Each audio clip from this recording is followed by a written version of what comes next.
Kenalkan, nama saya Novita Ambarwati. Saya mahasiswa dari Binus Online Business Management. Di sini saya akan mempresentasikan proyek dari tugas kami kemarin di kewarganegaraan. Dan ini saya mempresentasikan untuk tugas online exam. Saya izin share screen.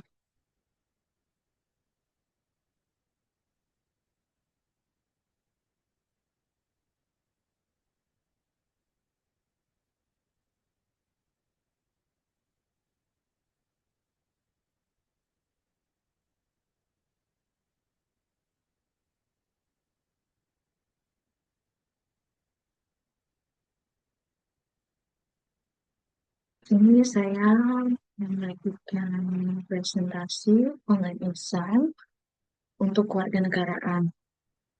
Sini, ini nama saya Novita Ambarwati, dan ini saya dan saya dari Business Management. Berikutnya, ini ada isi materi, latar belakang masalah. Yang pertama ada yang kedua rumusan masalah, yang ketiga hasil temuan di lapangan, yang keempat solusi yang ditawarkan, dan yang terakhir menjelaskan refleksi pribadi setelah melakukan proyek. Di sini ada latar belakang. Latar belakang masalahnya di sini yaitu fenomena berkaitan dengan ketimpangan sosial.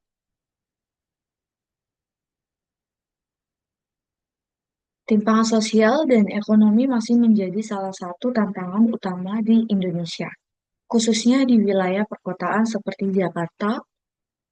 Akses terhadap layanan pendidikan, kesehatan, dan kebutuhan mendasar belum merata di seluruh lapisan masyarakat Indonesia. Kelompok rentan seperti masyarakat berpenghasilan rendah, anak-anak dengan keterbatasan fasilitas, serta beberapa individu dengan keterbatasan akses informasi kerap mengalami kesenjangan dalam pemenuhan hak-haknya. Dalam konteks ini, peran komunitas sosial menjadi sangat penting.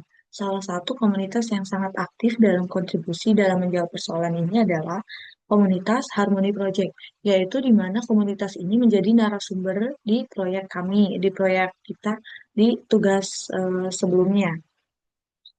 Nah, melalui berbagai kegiatan sosial seperti pembagian sembako, donasi buku, aksi literasi, hingga vaksin HPV, Harmony Project berupaya menjangkau kelompok masyarakat di sekitarnya yang selama ini kurang mendapat perhatian. Inisiatif ini bertujuan tidak hanya untuk memberikan bantuan secara langsung, tapi juga membuka akses pada hak dasar yang sering terabaikan terkait ketimpangan sosial.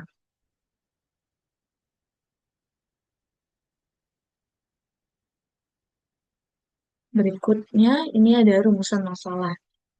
Yang pertama yaitu apa saja bentuk ketimpangan akses terhadap kebutuhan dasar seperti kesehatan, pendidikan, dan ekonomi yang masih dialami oleh kelompok masyarakat tertentu di wilayah perkotaan seperti Jakarta.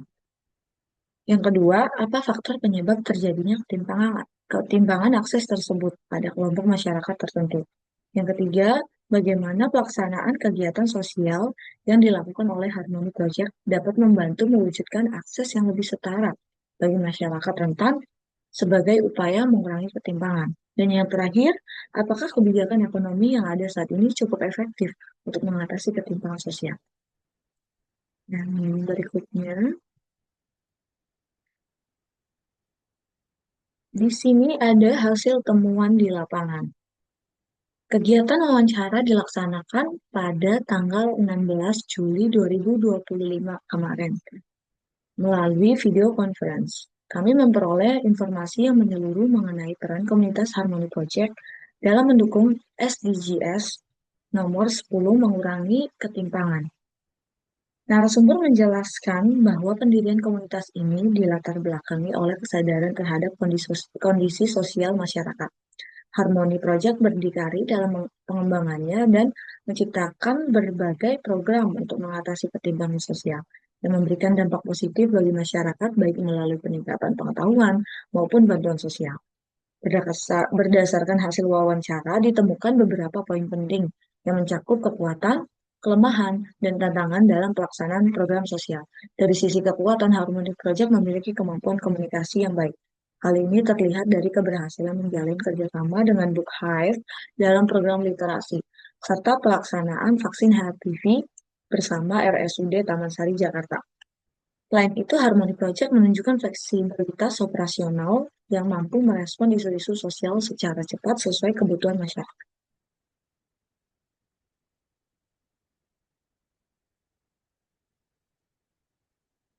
Berikut adalah solusi yang ditawarkan.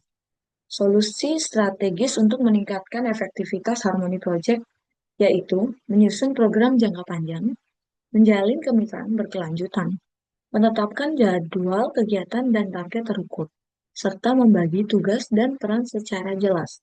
Setiap anggota inti diharapkan menangani satu program dengan sistem rotasi, tanggung jawab, dan waktu kontribusi yang minimal, sehingga manajemen sumber daya dapat lebih optimal. Jadi dengan terstrukturnya program ini dan strukturnya anggota inti, ini bisa menangani satu program dengan sistem rotasi tanggung jawab dan waktu kontribusi minimal.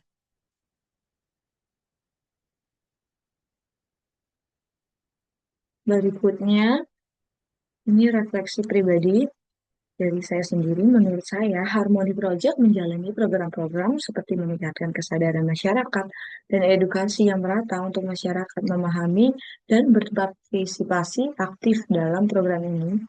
Harmony Project juga melibatkan masyarakat lokal dalam pengelolaan dan manfaat dari BGA. Ini akan lebih sukses dan membantu mengurangi ketimpangan. Kerjasama antara masyarakat, pemerintah, dan perusahaan juga perlu ditingkatkan untuk memastikan tingkat keberhasilan dalam mengurangi ketimpangan sosial. Mungkin itu saja yang dapat saya sampaikan dan saya jelaskan. Kurang lebihnya mohon maaf. Terima kasih atas perhatiannya.